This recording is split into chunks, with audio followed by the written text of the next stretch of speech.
From the Times and the Sunday Times, this is The Story. I'm Manveen Rana. It was the story of a simple, ordinary Ukrainian family in their own home, in their own country, on their own soil, trying to escape Russian occupation. 4 years on, since the war in Ukraine began, we're all trying to make sense of the geopolitics and the peace negotiations.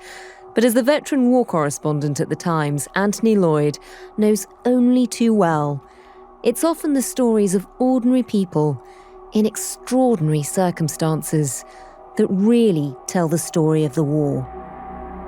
He's just come back from Ukraine, and if you want to understand what's happening on the front line, the tragic and graphic tale of this one little family is illuminating. The couple's names were Valentina and Valery Klotchkov.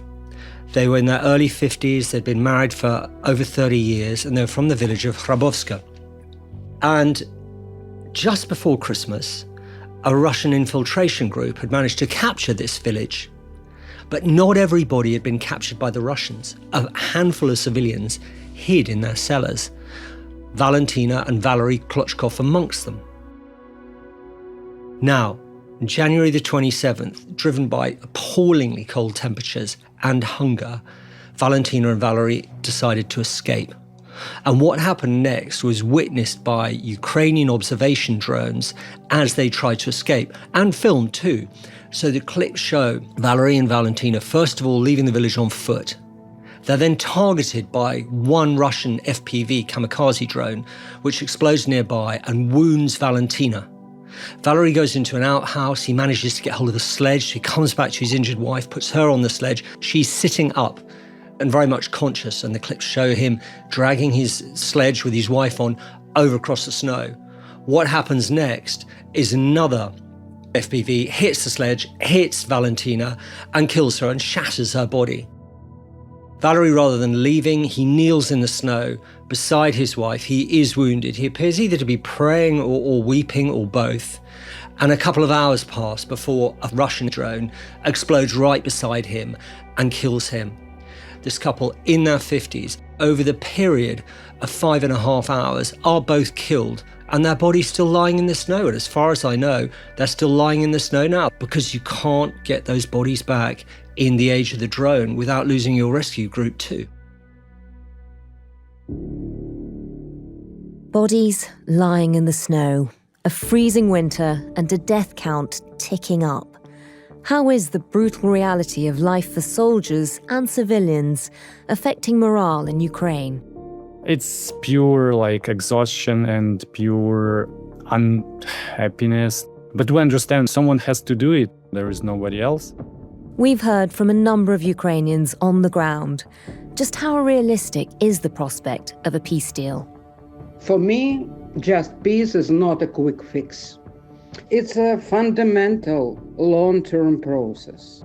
It's not about some square kilometers of territories. It's about people, first of all. We cannot abandon them. We cannot betray them.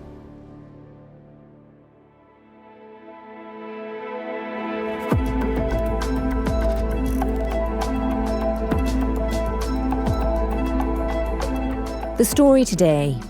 After 4 years of war, what are Ukrainians prepared to give up for peace?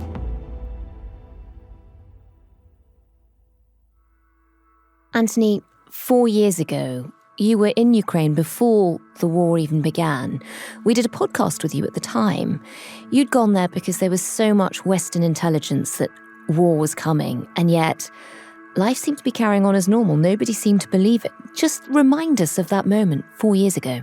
There was a division between the thoughts of Western intelligence agencies at that moment, and it was a very interesting moment. And by that, I mean the 2 months build-up to the Russian full-scale invasion. The British and American intelligence services were absolutely certain that Russia was going to invade, and that they were going to invade pretty much around the third week in February. Most European intelligence agencies, including the Germans and the Poles and those of the Baltic states, weren't so sure that the invasion was going to take place. President Zelensky was also not sure. He was more erring on the side and opinion of European intelligence agencies who thought this was a build-up, perhaps designed to crush the Ukrainian economy by inciting some sort of panic in Ukraine, as opposed to a full-scale invasion. So those were the two schools of thought. In fact, everybody was proven wrong in some respect. He hadn't built up enough forces. He believed he had, Putin, so he invaded anyway. And far from being overrun, 4 years later, now entering its fifth year of war in time of full-scale invasion, Ukraine continues resisting and defending. At what point in covering this war did you realize that this was going to be a war for the long haul? I think within days. Even that morning, I remember waking up in Bakhmut, off in the east in Donbass, the morning of war, and about 5 a.m., I heard really heavy rumble of artillery, unusual for the patterns of artillery in that area. And then I heard lights go on, the sound of car engines, and people fleeing. And I realized then, right, the war has begun. But then also, there was the vision of truckloads of Ukrainian soldiers heading in the opposite direction, tanks and armoured personnel carriers moving. Very quickly, I was in Kyiv, within days. So we're talking still the end of February. My God, that was a vision of defence. Dead Russian soldiers in the street, Russian Sukhoi bombers going over the city, bombing and being targeted by anti-aircraft fire. And in one case, brought down, I remember at night, a Sukhoi rushing overhead on its bombing run and huge explosion in the sky as it was hit. And then suddenly realizing Ukraine is fighting hard, and in many areas holding its line of defense. The mood of the people, Zelensky, for all his flaws in interpreting the level of Russian threat, proved himself instantly a great wartime leader. He captured the imagination of those in Ukraine.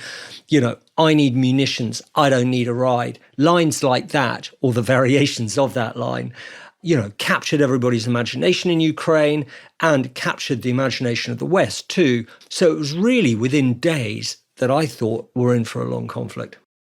You've just come back. You were on the front lines in Sumy, in the Donbass. Tell us about some of the ordinary people you met, some of the civilians who are still living there, still living on the front line, living a war every day. What keeps them there, and what is life like for them, and how do they cope?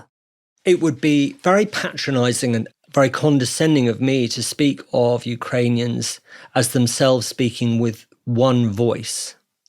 And I think there's a danger when one talks about Ukrainians' resilience to somehow ignore the extreme suffering, and I'll be careful how I use this phrase, but the national depression that Ukraine is going through at the moment. That's very literal. I mean, most of my civilian Ukrainian friends are taking antidepressants.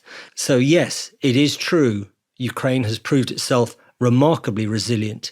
But when we use that phrase, we should be conscious that that's not a get out of jail. That doesn't make them some, superhuman nation.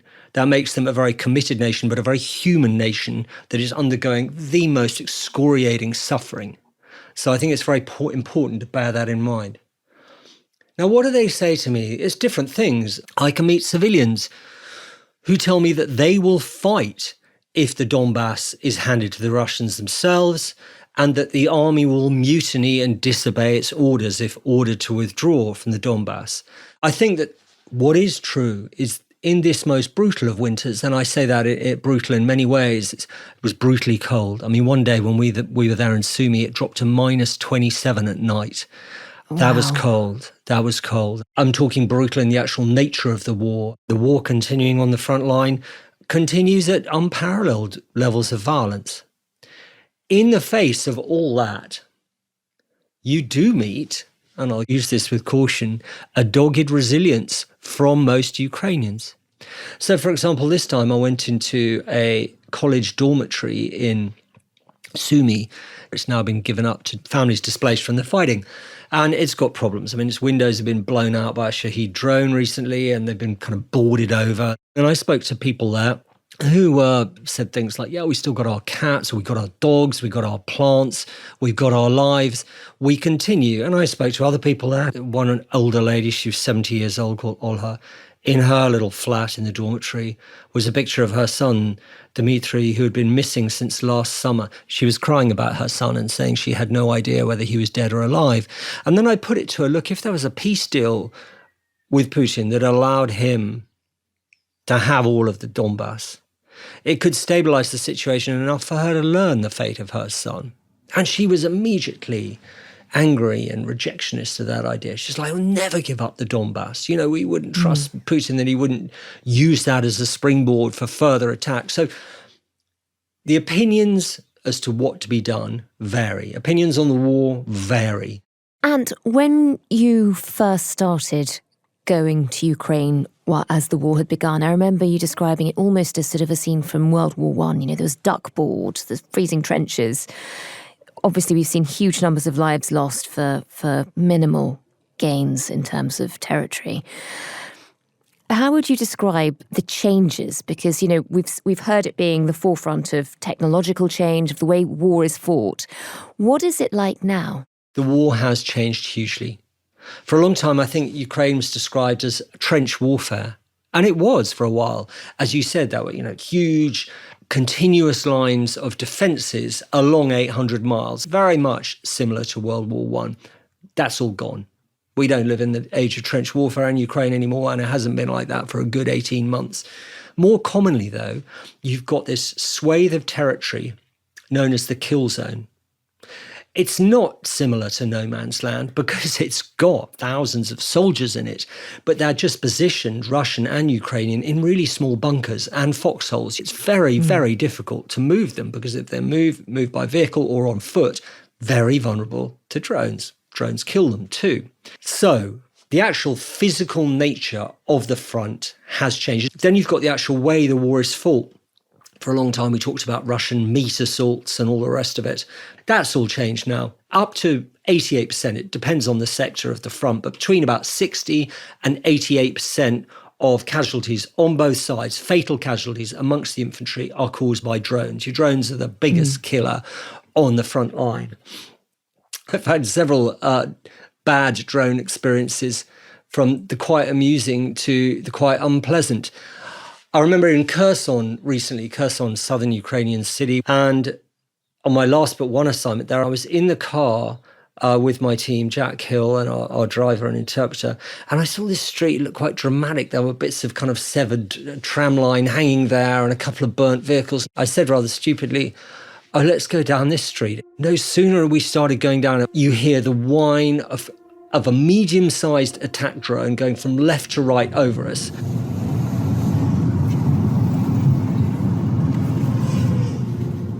Jack Hill saw it. I didn't know. I heard the sound and I started saying to the driver, you know, go, go, go. Drone, get on, go. He didn't. He was so alarmed because I shouted at him. He thought I'd said something else and slammed on the brakes and stalled the car, which wasn't great. However, the drone overshot us. The car started and he flipped a quick U-E and we got out of it.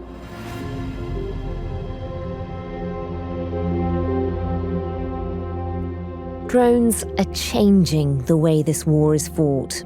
We spoke to a Ukrainian soldier who's been on the front line and who operates drones to find out how morale is bearing up.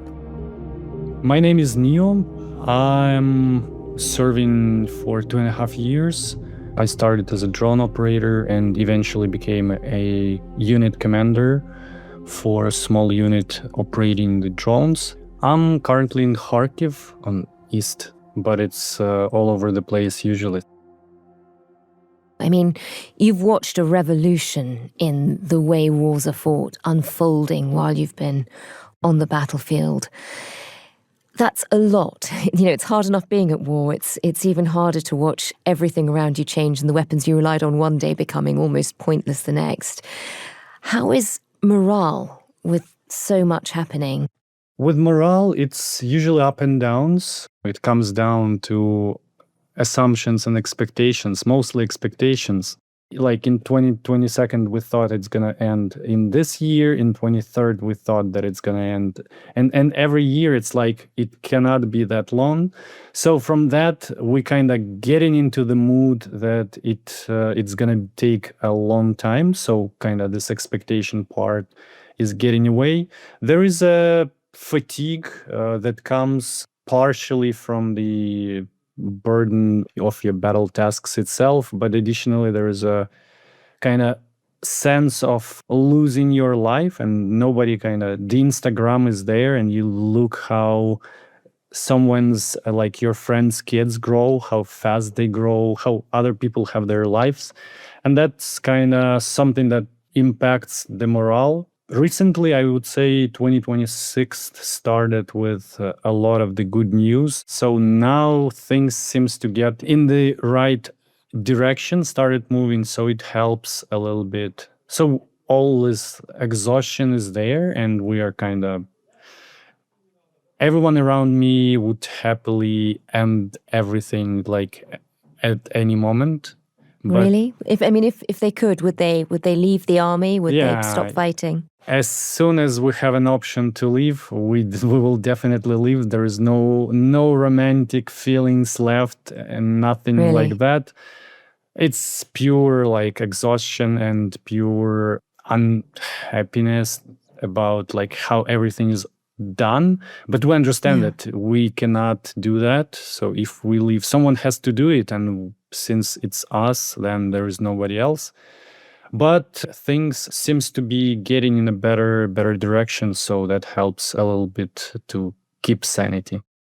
For you personally, what has been the toughest part of the past 4 years? So I guess for me, the hardest part is to be isolated and not being able to control your own life.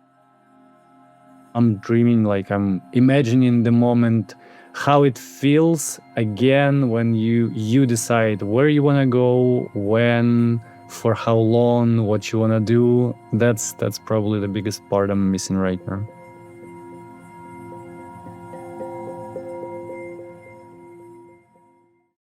Anthony, you've been describing what it's like on the ground in Ukraine. You've just come back and how the war is playing out there.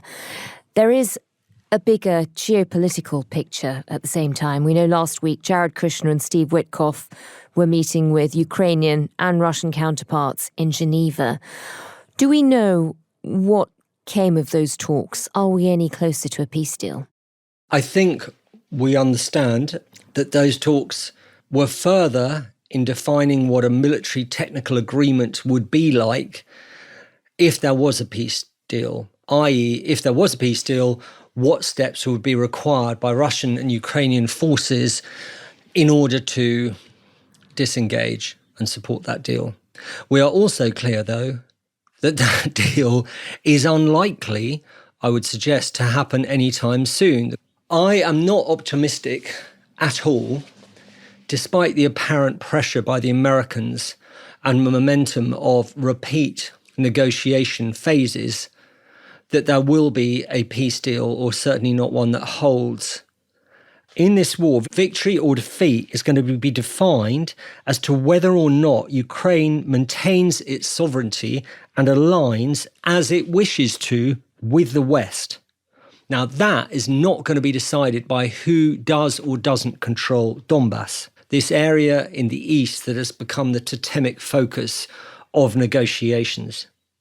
Now, Russia knows that. Russia's aim is just the opposite. Any peace treaty, in Russia's eyes, must address provisions for Russia for, and I quote, the elimination of the root causes of the conflict. That's from their Russian Foreign Minister, Sergei Lavrov. In literal terms, what does that mean for Russia?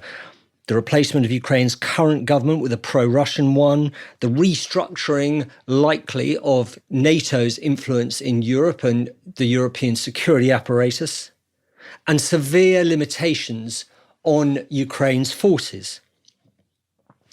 So these two aims are not reconcilable at all.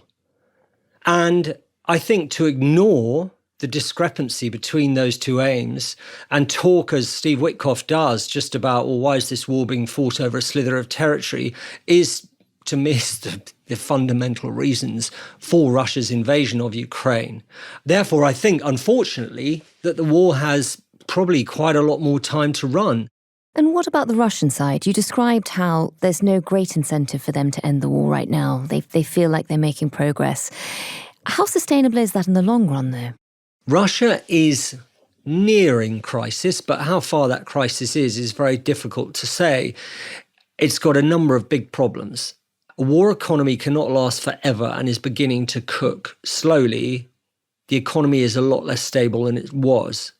In terms of manpower, Russia manages to supply its war needs with about 35,000 plus fresh soldiers every month. Over, I believe, December and January, Ukraine has managed to kill or incapacitate more than that number of soldiers each month. So Russia soon will enter a deficit in terms of the number of people it can supply to the war. But it's not like Ukraine's economy is in great shape, or it's got all the people it needs as well. It's critically short of manpower. It has something like 200,000 deserters and 2 million guys who were eligible for draft but have either left the country or are in hiding. And how that plays out in frontline units is, that carries severe impact. No one's got enough men. I think Ukraine hopes that if the war plays on for enough time, Putin will be politically, economically, and military pressured.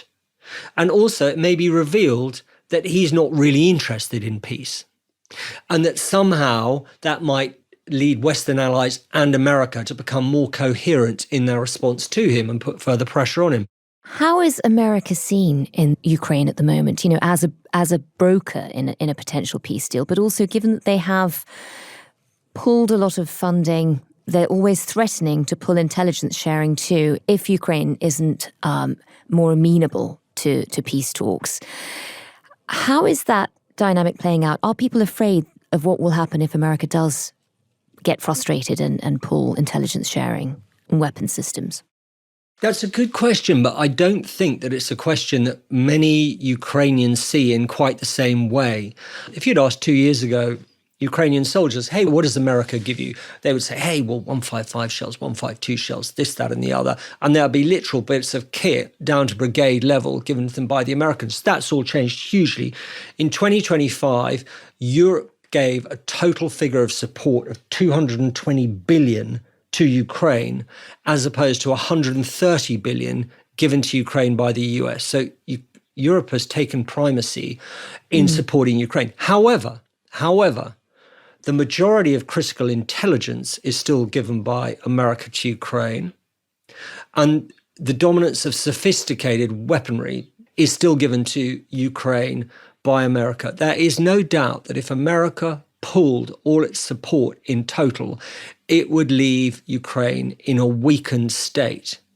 How does Ukraine see America?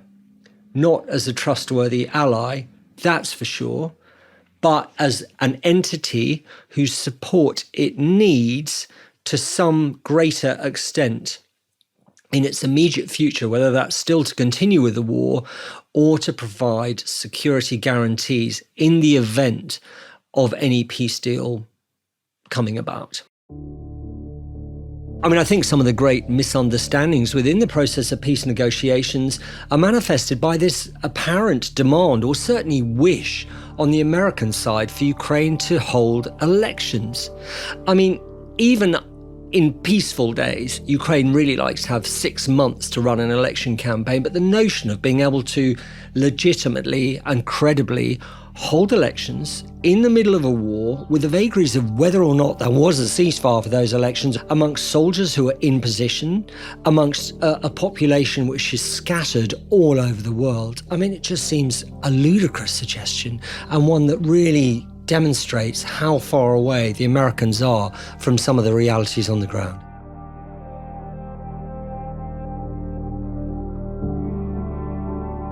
We know that the Trump administration has been pushing Kyiv to hold presidential elections alongside a referendum on any peace deal with Russia, or risk losing proposed US security guarantees. But what do Ukrainians make of that demand? We spoke to one who actually monitors elections. My name is Anastasiia Romaniuk. I live in Kyiv and I work in one of the Ukrainian NGOs, Civil Network Opora, and I've been working in the field of elections for the last 5 years. What is the situation like there right now? Literally at the moment while we're recording, I don't have electricity. For the past few weeks, the situation became a little bit better. But just to clarify, when I mean a little bit better, it means the periods without electricity are just 5 or 6 hours in a row. But honestly, this winter was pretty tough for most of the Ukrainians. And of course, Russians took the weather for their advantage and they have dramatically ruined our electricity infrastructure. So it was very tough to navigate. Anastasiia, you've worked as an election observer. Yes. How has it been in those 4 years having, no democratic process in that time? What's surprised me the most that we have been doing sociological studies, we have been checking it in the relative basis of how Ukrainians feel of not having elections during the martial law. For the society who has an experience of totalitarian rule during the Soviet times, not having changes of elites is very challenging. But we have seen, from the year to year, Ukrainians totally understand and honestly do not have, the desire to hold elections, whatever it takes. Because what we need is legitimate, safe and secure elections. And this is on our utmost priority. We know that there is a lot of pressure on President Zelensky now. It's one of the things America keeps raising in order to get a peace deal, that they need elections. As somebody who has, spent your career looking at how, democracy actually works, how you get free and fair elections, how would you even go about making that process work? At the moment, we are trying to do our best about that because I honestly don't know whether we're gonna be able to have the best procedure possible, the most transparent one, the most secure one.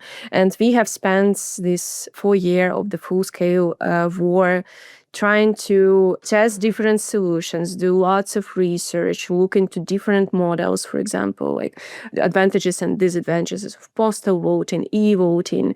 And honestly, for many areas, it's even the question, for example, in some Hromadas, you had only one school where you could have the polling station. And that school was destroyed. Yeah. And that is why this is a question of whether to allow to vote outside on the streets or whether we are not holding elections there at all. So there are so many tough questions to answer, and lots of incredible experts in Ukraine in different fields are working to find solutions. And we have made lots of progress and with the support of our international partners as well. But frankly speaking, I'm not sure whether we're gonna have enough time to prepare.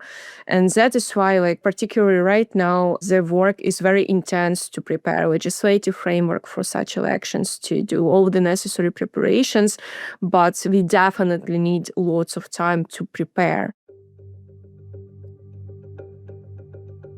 Anthony, you've made it clear that you don't think a peace deal is coming anytime soon. A lot of the structure of the peace deal negotiations have misunderstood what both sides are really after. From the Ukrainians you've spoken to, what would they settle for? Would they be prepared to lose the Donbass? What would make peace likely? What would mean an end to this war? Well, I think for many Ukrainians still they would say that one day, and President Zelensky is certainly in this camp, one day Russia must leave Ukraine in entirety one day. Zelensky was speaking only to the BBC yesterday on this and was very clear about this. One day. You're not saying that victory means getting all the land back, are you? In any case, we will achieve that. That is absolutely clear. It's only a matter of time. To do it today would mean losing a huge number of people, millions of people. And what is land without people? Honestly, nothing. But returning to the just borders of 1991 is without a doubt a victory for justice. I think an obvious peace solution, which many Ukrainians might like, involves one where the Donbass is demilitarized from both sides. So you get both sides withdrawing. You create a demilitarized zone that is policed and its security guaranteed by soldiers that are non-NATO and non-Russian Federation. You get the security guarantee backstop for Ukraine supplied by the US. I think Ukraine is definitely an ally of the West and should be munitioned and armed in its own defence in the future. It doesn't have to be a member of NATO. Probably some Ukrainians would say that that's not an ultimate solution. I would say as a mid-term solution, that wouldn't be a bad one. Anthony, you've spent a lot of time in Ukraine over the last 4 years. Are you hopeful about its future? In the long term, yes. That hope is also cauterized by fears that, war is governed by the dynamic of chaos. This war has so few certainties and so many unknowns. Even the best intelligence minds in the CIA and MI6 couldn't quite predict how Ukraine would respond to a Russian invasion. They predicted the Russian invasion, but they didn't accurately manage to predict that Ukraine would kind of fight an effective defense. Who could have predicted the Ukrainian counteroffensive? Nobody. Who could have then predicted that the Ukrainian counteroffensive would fail quite as dismally as it did, failing to advance really anything more than 8 miles? Who could predict that now entering its 5th year, there'd be over 1.3 million casualties amongst the soldiery on both sides here, and that the war is still in full throttle? Who could predict that? Nobody. So there are so many unknowns. I don't want to say, oh yes, I'm really optimistic for Ukraine's future when we could get some catastrophic implosion over the next year. But I think those fears and those unknowns apply as much to Russia as Ukraine. For 4 years, ordinary Ukrainians have borne the brunt of this war and watched their lives being upended. So how do they view the prospect of a peace deal? Here are some of the views we heard. Honestly, it's such a painful question to think about, because what I can say for sure right now that Ukrainians need justice, because so much blood has already been shed for the integrity of our country. The fair peace, which is of course hard to imagine, but we all were educated by Disney, and that's super hard to face the reality after Disney's cartoons. The ideal, of course, if we get back all the territories, including the Crimea. In the current circumstances, it's hardly possible. Probably the only reasonable or realistic end of this war is freeze at the position where everyone are. Russia can't move further, is tired, the same with Ukraine. We can't take our territories back. I believe one day Russian regime will fall and we will have a window to take our territories back. That's what I hope. I see no possibility of peace deal on conditions that are stated by Trump. They are absolutely nonsense. Because all these peace talks cannot be possible or valid without Ukraine's voice in it. Fair and just peace in Ukraine would be achieved when we sustain our sovereignty and to become part of the European economy and defense sector, so that the aggressor in the future would not see any chance to make our people suffer again.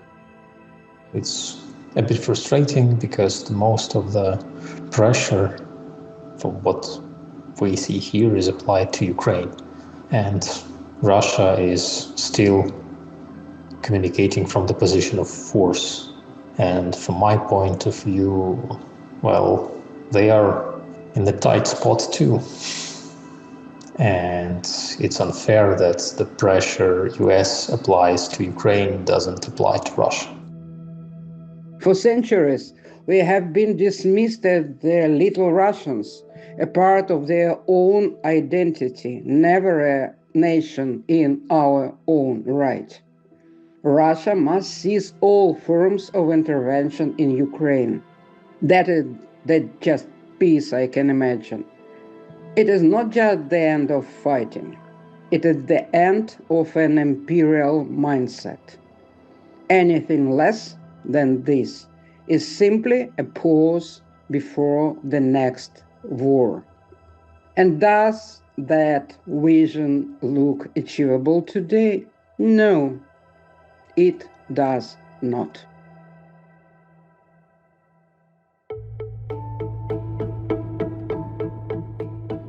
Huge thanks to a number of Ukrainians on the ground who spoke to us, including Anastasiia Romaniuk and Neo. And of course, to Anthony Loyd, special correspondent at The Times. The producers today were Harry Stott and Julia Webster. The executive producer was Tim Walklate. Sound design and theme composition were by Mal Lassetto. If you can, do leave us a review wherever you get your podcasts, and if you'd like to get in touch about this or any other subject, do drop us a line to thestory@thetimes.com. Thanks for listening. We'll be back tomorrow.